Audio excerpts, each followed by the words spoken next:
അതുപോലെ തന്നെ ചൈനയുടെ കുത്തക എന്ന് പറയുന്ന ചീനച്ചട്ടി, ചീനഭരണി എന്നിവയെക്കുറിച്ച് നോക്കാം. അതിനെയാണ് സിറാമിക് ഹാൻഡ്മെയ്ഡ് ഉപ്പിലിട് ഭരണി എന്ന് പറയുന്നത്. ഭരണി എന്ന വാക്ക് ജ്യോതിശാസ്ത്രത്തിലെ ഭരണി നക്ഷത്ര സമൂഹത്തിൻ്റെ പേരാണ്. അപ്പോൾ ഇങ്ങനെയുള്ള പാത്രത്തിന് എങ്ങനെ നമ്മൾ ഭരണി എന്ന് വിളിക്കും? The invention of ceramics, including pottery, dates back to at least 29,000 to 25,000 BC, with the earliest known examples being figurines found in the Czech Republic. അതാണ് കാര്യം. ചെക്ക് റിപ്പബ്ലിക് എന്ന് പറയുന്ന ആ സ്ഥലത്ത് മനുഷ്യവാസം പോലും ഇല്ലാതിരുന്ന സമയത്തെ കാര്യമാണ് ഇത് ഈ പറയുന്നത്.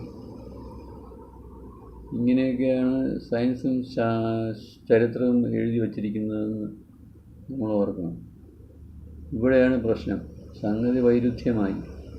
ഇനി ഭരണി ക്ലിയർ ചെയ്തിട്ടേ മുക്കോണ സ്ഥാനത്തിലേക്ക് പോകാൻ പറ്റൂ.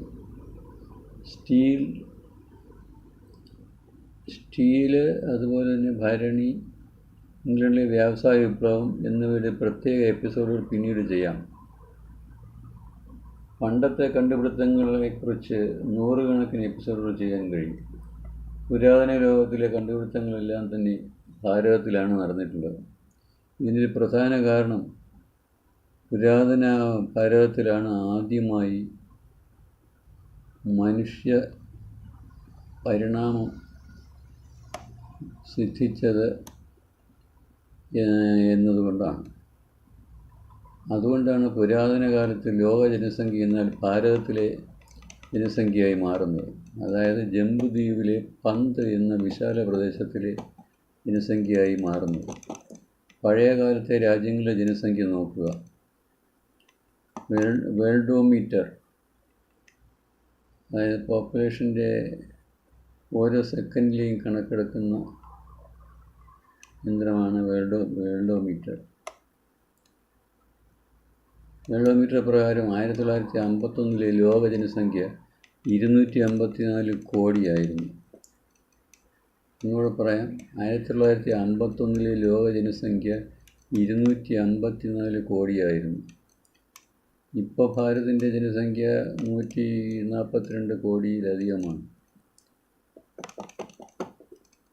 ഈ 254 കോടി ജനസംഖ്യയിൽ 40 കോടി ജനങ്ങളും ഭാരതത്തിലായിരുന്നു. 1951 കാര്യമാണ് ഈ പറയുന്നത്.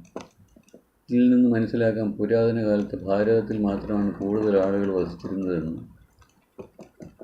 ഇനി ലംബ ത്രികോണ തത്വത്തിലേക്ക് വരാം. എന്താണ് പൈതഗോറിയൻ തത്വം? ഡയഗ്രാം ശ്രദ്ധിക്കുക. A² + B² = C².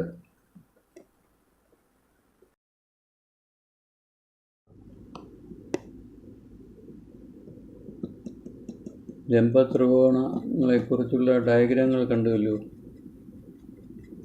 ത്രികോണം എവിടെയാണ് ആദ്യമായി കണ്ടുപിടിച്ചത് എന്നുള്ള ചോദ്യത്തിന് ഉത്തരം കണ്ടുപിടിക്കുന്നു. ത്രികോണം കണ്ടുപിടിച്ചത് പൈതഗോറസ് ആണെന്ന് എങ്ങും പറയുന്നില്ല. പൈതഗോറസിൻ്റെ കാലം 570 BCE ആണ്. അതേസമയം ഭാരതത്തിൽ 800 BCയിൽ ബൗദ്ധായനാണ് ഈ തത്വം ലോകത്ത് ആദ്യമായി രേഖപ്പെടുത്തിയത്. സുലഭ് സൂത്ര എന്ന സംസ്കൃത ഗ്രന്ഥത്തിലാണ് ഇത് രേഖപ്പെടുത്തിയിരിക്കുന്നത്. അതായത് പൈതഗോറസ് അപ്പോൾ ജനിച്ചു പോലുമില്ല. ഗ്രീക്കുകാരാണ് എല്ലാ കാര്യങ്ങളും കണ്ടുപിടിച്ചതെന്ന് പണ്ടുള്ളവർ പറഞ്ഞു വച്ച കാര്യങ്ങളാണ്. ബാക്കിയുള്ളവരെല്ലാം മണ്ടന്മാർ. പൈതഗോറിയൻ തിയറം എന്ന് വീഡിയോ കാണുക. ഈ വീഡിയോയിൽ നിങ്ങൾ കണ്ട വീഡിയോയിൽ ആദ്യമേ പറയുന്നു, we have a right angle triangle. ശ്രദ്ധിക്കുക, പൈതഗോറിയൻ തിയറത്തിൽ ഈ റൈറ്റ് ആംഗിൾ ട്രയാങ്കിൾ എവിടെ നിന്ന് വന്നു എന്ന് പറയുന്നില്ല. എന്നാൽ ലംബത്രികോണം യോന്മാർ എങ്ങനെ ഉണ്ടാകും? അവിടെയാണ് കാര്യം കിടക്കുന്നത്. അതാണ് ഞാൻ നേരത്തെ പറഞ്ഞ വൈരുദ്ധ്യം കിടക്കുന്നത്. 5000 BC-യിൽ എന്ത് സംഭവിച്ചു? ഹാരപ്പ, കീഴടി സംസ്കാര നഗരങ്ങൾ ഭാരതീയർ നിർമ്മിച്ചു. ആ നാഗരികത സിന്ധു മുതൽ വൈഗയും കടന്ന് കുമരിക്കണ്ടം വരെ വ്യാപിച്ചു കിടന്നു. 7000 വർഷങ്ങൾക്ക് മുൻപ് വരെ പുരാതന ഭാരതീയർക്ക് ലംബം, അതായത് 90 ഡിഗ്രി എന്താണെന്ന് വ്യക്തമായി അറിയാമായിരുന്നു. അത് ഉപയോഗിച്ചാണ് അവർ ലംബമായ നഗരവീഥികൾ നിർമ്മിച്ചത്. അങ്ങനെയാണ് അവർ 1:2:4 എന്ന പ്രപ്പോർഷനിൽ ഉണ്ടാക്കിയ ചുട്ടെടുത്ത ചുടുകല്ലുകൾ ഉപയോഗിച്ചത്. The cities of Harappan civilization were constructed using standardized bricks with a uniform size of 1:2:4 ratio in terms of thickness, width, and length.